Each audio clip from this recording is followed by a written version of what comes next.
In this practice session, you're going to find two tables with basic sentences in Spanish and English. You have two options to make the best use of them.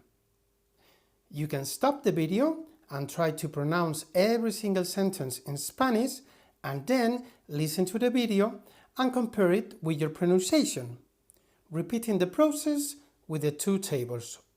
Or you can stop the video, try to pronounce the first sentence in Spanish, check it with the video and repeat the process one by one.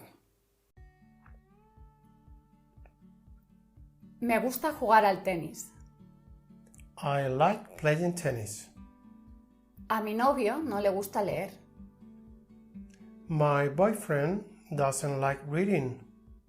Cuando era pequeño jugaba al fútbol. When I was a child, I played football. Prefiero el cine a la televisión. I prefer movies to television. ¿Qué te gusta hacer en tu tiempo libre? What do you like to do in your spare time? Me encanta nadar en el mar. I love swimming in the sea. Me interesa el arte. I'm interested in art. ¿Dónde puedo ir a pescar? Where can I go fishing? Me gustaría montar a caballo.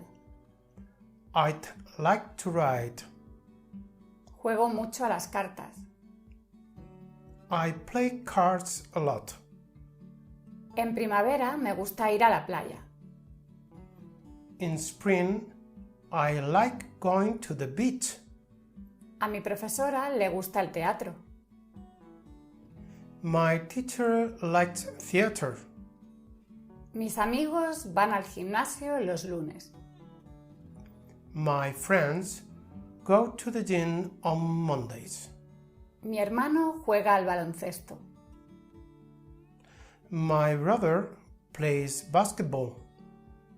Mi vecino ama cocinar. My neighbor loves cooking. Nuestros alumnos juegan muy bien al ajedrez. Our students play chess very well. A mi jefe le encanta viajar. My boss loves to travel. A mis hijos les gusta ir al parque. My children like going to the park. Me gusta tocar la guitarra. I like playing guitar. Mi novia odia el fútbol. My girlfriend hates football.